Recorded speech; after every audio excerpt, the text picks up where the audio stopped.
ನಾ ಸತ್ಯವನ್ನು ಹೇಳುತ್ತಿದ್ದೇನೆ. ಜಾನಕಿ, ಇನ್ನು ನೀನು ನಿನ್ನ ಇಷ್ಟ ಬಂದೆಡೆಗೆ ಹೋಗಬಹುದು. ನಿನ್ನನ್ನು ಯಾರೂ ತಡೆಯುವುದಿಲ್ಲ. ಈಗ ನೀನು ಸಂಪೂರ್ಣವಾಗಿ ಸ್ವತಂತ್ರ.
ಪಿತಾಮಹ, ಪ್ರಣಾಮಗಳು.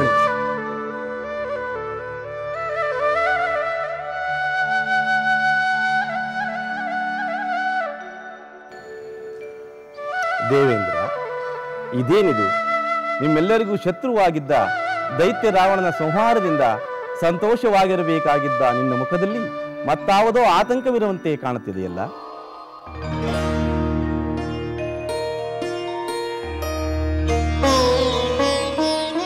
ನಿಮಗೆ ತಿಳಿಯದಿರುವುದೇನಿದೆ ಕಮಲಾಸನ? ರಾವಣನ ಸಂಹಾರವಾಯಿತೆಂದು ಸಕಲ ದೇವತೆಗಳೂ ಅಪಾರ ಹರ್ಷಗೊಂಡಿದ್ದಾರೆ. ಯಾವ ಸೀತೆಗಾಗಿ ಘೋರ ಯುದ್ಧವು ನಡೆಯಿತೋ, ಆ ಪತಿವ್ರತೆಯಾದ ಸೀತೆ ಪತಿಯನ್ನು ಸೇರಲು ಬಂದಾಗ ರಾಮನ ಮಾತುಗಳು ಆತಂಕವನ್ನುಂಟು ಮಾಡಿದೆ. ಹೌದು ಬ್ರಹ್ಮದೇವ, ಪತಿಗಾಗಿ ಪ್ರತೀಕ್ಷಣ ಹಂಬಲಿಸುತ್ತಿದ್ದ ಆ ಪರಮ ಸಾಧ್ವಿಯನ್ನು ತ್ಯಜಿಸುವ ರಾಮನ ಮಾತುಗಳನ್ನು ಕೇಳಿ ಸಂಕಟವಾಗುತ್ತಿದೆ. ದೇವತೆಗಳು, ಸೀತಾರಾಮರ ಸಮಾಗಮವಾಗುವುದಿಲ್ಲ, ಅವರು ಮುಂದೆ ಸುಖವಾಗಿ ಬಾಳುವುದಿಲ್ಲವೆಂದು ನೀವೆಲ್ಲರೂ ಆತಂಕ ಪಡುತ್ತಿರುವೀರಲ್ಲವೇ? ಹೌದು ಪಿತಾಮಹ, ತನ್ನ ಸತಿ ಸೀತೆಗಾಗಿ ಶ್ರೀರಾಮಚಂದ್ರನು ಏನೆಲ್ಲ ಸಾಹಸವನ್ನು ಮಾಡಿದ. ವಾನರರೊಂದಿಗೆ ಸಮುದ್ರಕ್ಕೆ ಸೇತುವೆಯನ್ನು ಕಟ್ಟಿದ. ಮಹಾಪ್ರಚಂಡನಾದ ರಾವಣನನ್ನು ಸಂಹರಿಸಿ ವಿಜಯವನ್ನು ಸಾಧಿಸಿದ. ಈಗ ನೋಡಿದರೆ ಆ ಸೀತೆಯನ್ನೇ ಸ್ವೀಕರಿಸುವುದಿಲ್ಲವೆಂದು ಹೇಳಬೇಕಾದರೆ ಮತ್ತಾವ ಆಪತ್ತೋ ಎಂಬ ಭಯವಾಗುತ್ತಿದೆ.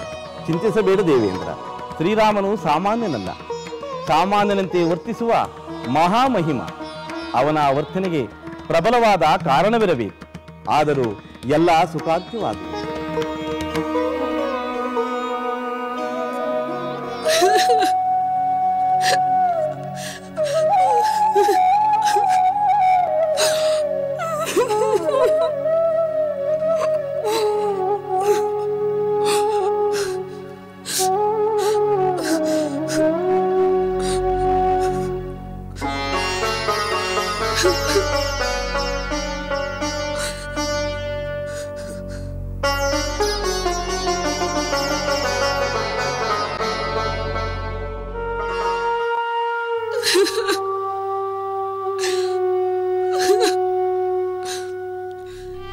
ಸ್ವಾಮಿ, ನಿಮ್ಮ ಕಠೋರವಾದ ಮಾತುಗಳು ನನ್ನ ಹೃದಯವನ್ನು ಸೀಳುತ್ತಿವೆ. ದುಷ್ಟ ರಾಕ್ಷಸನ ಕುತಂತ್ರಕ್ಕೆ ಬಲಿಯಾದ ನನ್ನ ಅಪರಾಧವೇನು? ಪ್ರತಿಯೊಂದು ಕ್ಷಣ ನಿಮ್ಮ ನಾಮಸ್ಮರಣೆ ಮಾಡುತ್ತಾ ನಿಮ್ಮ ದರ್ಶನಕ್ಕಾಗಿ ಹಂಬಲಿಸುತ್ತಿದ್ದ ನನ್ನ ಮೇಲೆ ಏಕೆ ಸಂದೇಹ? ಸೀತೆ, ಸತ್ಕುಲ ಪ್ರಸೂತನಾದ ಅಭಿಮಾನಶಾಲಿಯಾದ ಯಾರೇ ಆದರೂ ಪರಪುರುಷನ ಸೆರೆಯಲ್ಲಿದ್ದ ಸ್ತ್ರೀಯನ್ನು ಕೇವಲ ಲೋಭದಿಂದ ವ್ಯಾಮೋಹದಿಂದ ಸ್ವೀಕರಿಸಲಾರ.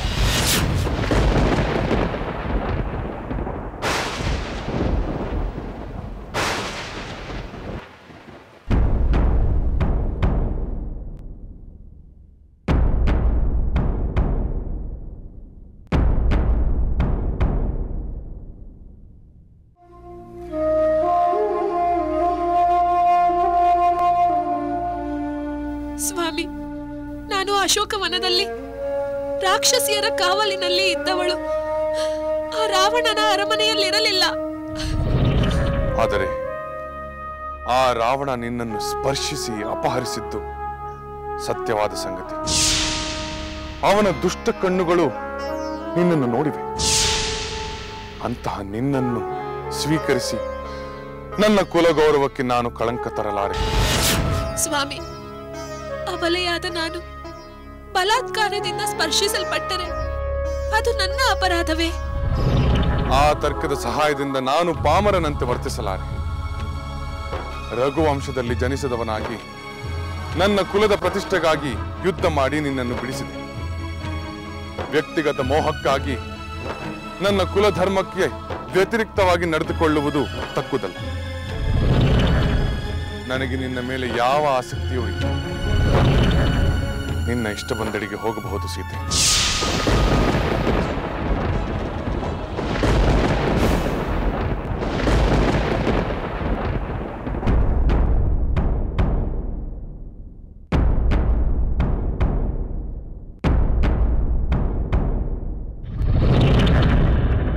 ನನಗೆ ನಿನ್ನ ಮೇಲೆ ಯಾವ ಆಸಕ್ತಿಯೂ ಇಲ್ಲ.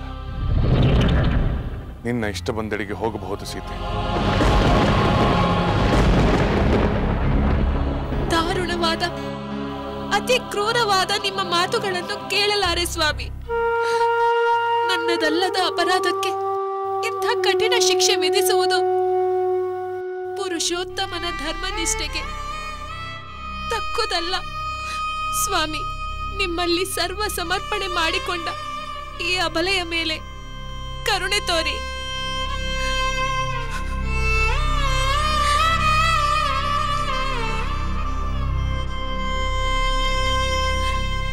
ಸಂದೇಹ ಪಡಲು ಅರ್ಹಳಲ್ಲದ ನನ್ನ ಮೇಲೆ ಇಂಥ ಅಪವಾದವನ್ನು ಹೊರಿಸಬೇಡಿ ಸ್ವಾಮಿ.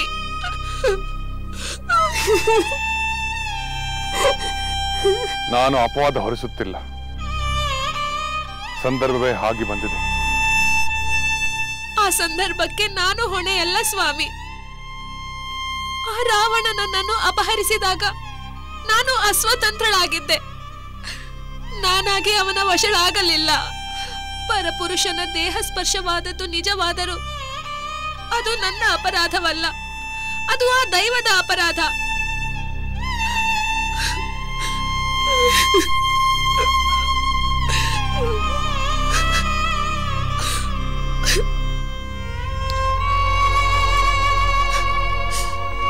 ಆ ಸಮಯದಲ್ಲಿ ನನ್ನ ಮನಸ್ಸು ರಾಮನಲ್ಲಿ ಲೀನವಾಗಿತ್ತೇ ಹೊರತು ಕ್ಷಣ ಮಾತ್ರವೂ ಅತ್ತಿತ್ತ ಚಲಿಸಲಿಲ್ಲ. ಅಬಲೆಯಾದ ನಾನು ಆ ಸಂದರ್ಭದಲ್ಲಿ ಏನು ಮಾಡಲು ಸಾಧ್ಯವಿತ್ತು ಸ್ವಾಮಿ? ಏನು ಮಾಡಲು ಸಾಧ್ಯವಿತ್ತು?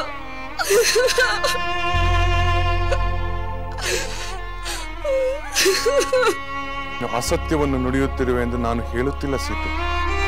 ಸರ್ವರಿಗೂ ಪ್ರಿಯವನ್ನು ಮಾಡುವ ಕರುಣಾಳುವಾದ ನೀವು ನನ್ನ ವಿಷಯದಲ್ಲಿ ಏಕೆ ಕಠಿಣರಾದಿರಿ?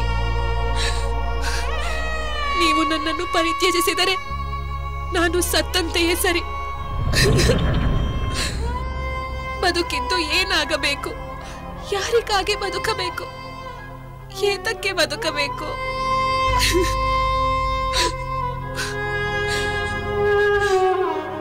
ನನ್ನನ್ನು ಕಾಣಲು ಮಹಾತ್ಮನಾದ ಹನುಮಂತನನ್ನು ಕಳುಹಿಸುವಾಗಲೇ ನನ್ನನ್ನು ಪರಿತ್ಯಜಿಸುವ ಮಾತನ್ನು ತಿಳಿಸಿದ್ದರೆ ಆಗಲೇ ಅವನ ಮುಂದೆಯೇ ನಾನು ಪ್ರಾಣ ತ್ಯಾಗ ಮಾಡುತ್ತಿದ್ದೆ.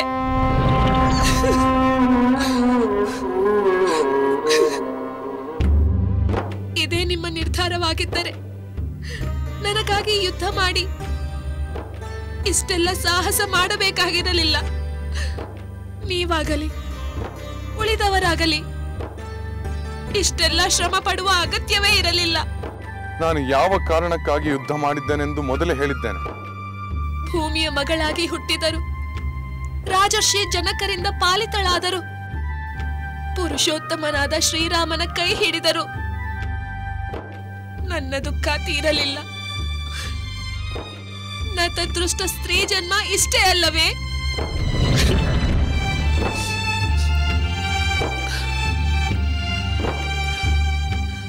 ಆಗಲಿ, ನಿಮ್ಮ ನಿರ್ಧಾರವನ್ನು ವಿರೋಧಿಸುವ ಶಕ್ತಿ ನನಗಿಲ್ಲ. ಈಗ ನನಗಿರುವುದು ಒಂದೇ ದಾರಿ. ನನಗಾಗಿರುವ ದುಃಖಕ್ಕೆ ಅಗ್ನಿ ಪ್ರವೇಶವೇ ಸಿದ್ಧೌಷಧ.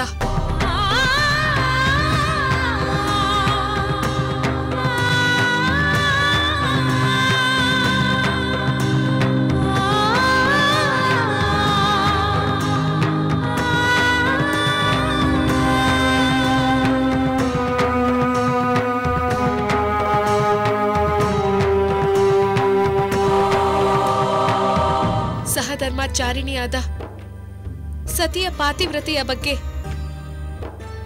ಪತಿಗೆ ನಂಬಿಕೆ ಇಲ್ಲದ ಮೇಲೆ ಬದುಕಿಗೆ ಅರ್ಥವಿಲ್ಲ. ಮಿಥ್ಯಾಪವಾದದಿಂದ ಕಳಂಕಿತವಾದ ಈ ಜನ್ಮ ಅಗ್ನಿಯಲ್ಲಿ ದಗ್ಧವಾಗಿ ಹೋಗಲಿ. ಲಕ್ಷ್ಮಣ, ದಯಮಾಡಿ ನನಗಾಗಿ ಚಿತೆಯನ್ನು ಸಿದ್ಧಗೊಳಿಸು.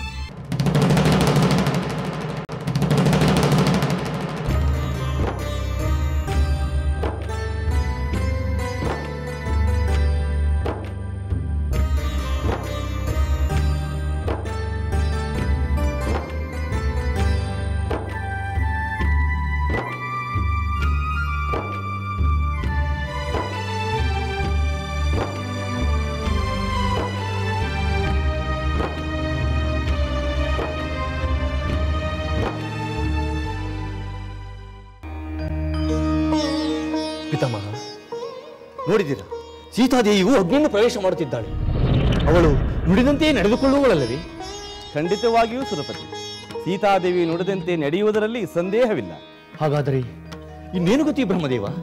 ಸತ್ಯವಾಗಿಯೂ ಸೀತಾದೇವಿ ಅಗ್ನಿಯನ್ನು ಪ್ರವೇಶಿಸುತ್ತಾಳೆ? ಖಂಡಿತವಾಗಿಯೂ ಪ್ರವೇಶಿಸುತ್ತಾಳೆ. ಪಿತಾಮಹ, ಸೀತೆಯು ಅಗ್ನಿಯನ್ನು ಪ್ರವೇಶ ಮಾಡುವಾಗ ಅಗ್ನಿದೇವನು ಏನು ಮಾಡಬೇಕು? ಸೀತೆಯು ಹೇಳುವ ಸತ್ಯವನ್ನು ಲೋಕಕ್ಕೆ ತಿಳಿಯುವಂತೆ ನಿರೂಪಿಸಬೇಕು. ಅದೋ ನೋಡಿ, ಸೀತಾದೇವಿಯು ಅಗ್ನಿಯನ್ನು ಪ್ರಾರ್ಥಿಸುತ್ತಿದ್ದಾಳೆ.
ಯಾತನೆಗೆ ಸೋತಿತು.